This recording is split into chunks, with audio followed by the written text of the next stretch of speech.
여러분 안녕하세요. 찾아가는 새벽기도 시카고 한인제일연합감리교회 조선영 목사입니다.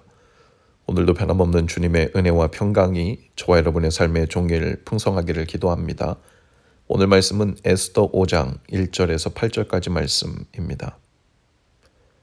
제3일에 에스더가 왕후의 예복을 입고 왕궁 안뜰 곧 어전 맞은편에 서니 왕이 어전에서 전 문을 대하여 왕좌에 앉았다가 왕후 에스더가 뜰에 선 것을 본즉 매우 사랑스러움으로 손에 잡았던 금규를 그에게 내미니 에스더가 가까이 가서 금규 끝을 만진지라.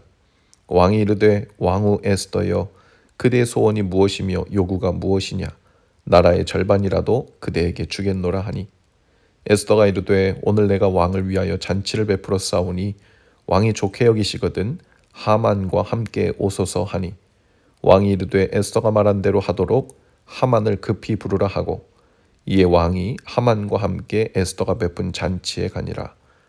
잔치에 술을 마실 때 왕이 에스더에게 이르되 그대의 소청이 무엇이뇨 곧 허락하겠노라. 그대의 요구가 무엇이뇨 나라의 절반이라 할지라도 시행하겠노라 하니 에스더가 대답하여 이르되 나의 소청 나의 요구가 이러하니이다. 내가 만일 왕의 목전에서 은혜를 입었고 왕이 내 소청을 허락하시며 내 요구를 시행하시기를 좋게 여기시면 내가 왕과 하만을 위하여 베푸는 잔치에 또 오소서. 내일은 왕의 말씀대로 하리이다 하니라. 아멘. 에스더와 관련된 사람들이 금식한 지 사흘째 되는 날입니다. 제3일은 성경에서 종종 소망의 날로 여겨지죠. 에스더는 금식 3일째 되는 날 굵은 베옷을 벗고 왕후의 예복으로 갈아입습니다. 그리고 왕 앞에 나갑니다. 에스더가 허락 없이 왕이 있는 안뜰에 들어선 것만으로 이미 규례를 어긴 일이었습니다. 이제 죽고 사는 것은 왕의 처분에 맡길 수밖에 없었죠. 그러나 실은 왕의 손에 맡겨져 있는 것이 아니라 하나님의 손에 맡겨져 있는 일이었습니다. 왕이 에스더 왕후가 뜰에 서 있는 것을 보고 그 마음에 사랑스러운 마음이 들었다 그랬습니다. 사랑스러운 눈으로 바라봤다 했습니다. 본문의 말씀을 문자적으로 해석하면 에스더는 왕의 눈 속에서 은총을 불러일으켰다라는 뜻입니다.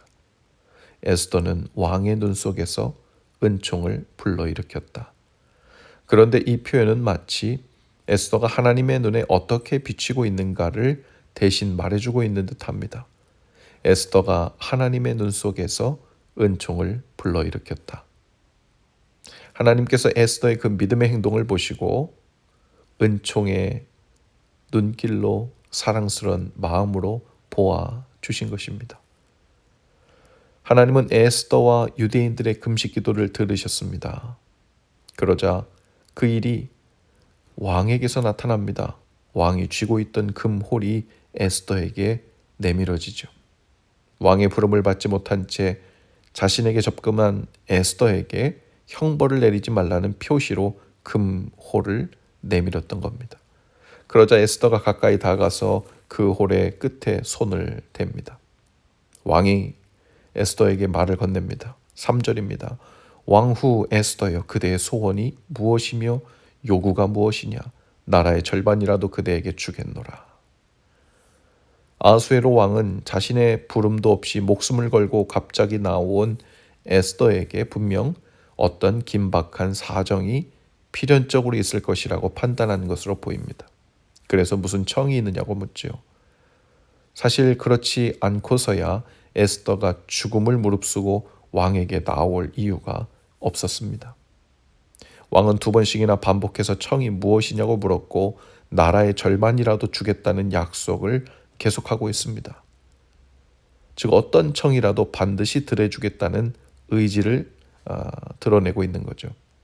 나라의 절반이라도 주겠다는 표현은 보통 고대 중근동의 군왕들이 상대의 소원을 적극적으로 들어주겠다는 의지를 과시하기 위해서 흔히 사용했던 상투적 어구라고 합니다. 따라서 이를 문자적 의미 그대로 받아들여서는 곤란하죠. 일례로 아하수에로 왕이 아르타인테라는 여자에게 바로 이러한 말을 했었는데 그녀가 그것을 문자적으로 받아들여서 실제로 왕에게 나라의 절반을 요구했다고 합니다. 그래서 매우 난처했었던 일이 기록되어 있다고 해요. 그럼에도 불구하고 고대 중근동의 왕들이 자신의 권세를 자랑하기 위해 상대 간청 그 이상으로 그 요구를 들어준 경우는 흔했다고 하죠.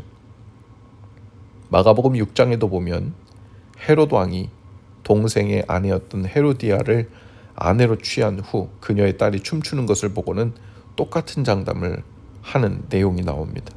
나라의 절반이라도 주겠다고 호언장담을 했다가 세례 요한의 목을 요구해 그 일로 인해 세례 요한이 죽임을 당한 일이 기록되어 있습니다. 에스더가 왕 앞에 나갔을 때 두렵고 걱정되는 마음이 컸을 겁니다. 그러나 결국 되어진 모든 일은 하나님의 눈에 은총을 입게 되는 일, 그 하나의 문제였던 겁니다. 하나님의 눈에 은총을 입은 자가 될 때 나머지 모든 일들은 하나님의 전적인 돌보심으로 일하심으로 이루어졌던 것이죠. 사랑하는 여러분, 오늘도 하루를 시작하면서 하나같이 어떻게 될지 보장 없는 일상의 여러 일들을 가지고 마치 왕 앞에 떨리는 마음으로 나가듯 때로는 걱정되고 염려되는 마음으로 나서는 분들도 계실지 모릅니다. 학교에서, 직장에서, 비즈니스하는 공간에서 혹은 걱정되는 마음으로 가까운 사람을 만나면서도 그런 마음이 드는 분들이 계실지 몰라요. 그리고 마음에 기도하는 바가 있을 수 있습니다. 비록 우리가 상대방에게 잘 보이기 위해 외모도 가꾸고 계약서도 준비하고 프레젠테이션도 준비하고 할 말도 최선을 다해 준비할 수 있지만 결국 우리가 잘 보여야 할 분은 보이지 않는 하나님이십니다. 하나님의 눈에 은총을 입은 자가 되는 일, 여기에 모든 것이 달려있기 때문이죠. 우리가 가장 마음을 써서 준비해야 할 일은 바로 하나님 앞에서의 준비입니다. 합당한 마음을 품고 하나님을 기쁘시게 해드리기 위한 마음을 준비하는 일이죠. 오스왈드 챔버스는 그의 묵상집에서 이런 말을 합니다. 부르심을 받은 사람들에게 준비란 하나님과의 바른 관계를 말합니다. 하나님을 향한 준비란 지극히 작은 일이든 큰 일이든 상관없이 하나님과의 바른 관계를 유지하는 일입니다. 그러면 하나님께서 그 일이 즐거운 의무이든 굳은 일에 해당하는 의무이든 주께서 원하시는 곳에 우리를 두실 것입니다. 오늘 어떤 일로 누구 앞에 나아가시든 가장 먼저 기도로 하나님 앞에 나아가 은총을 입는 일을 우선하시기 바랍니다. 분명 하나님께서는 금규를 내밀어 주시는 것만이 아니라 품에 안아 주실 것입니다. 그리고 나라의 절반이 아닌 독생자들의 생명을 주신 그 사랑으로 은총을 베풀 것입니다.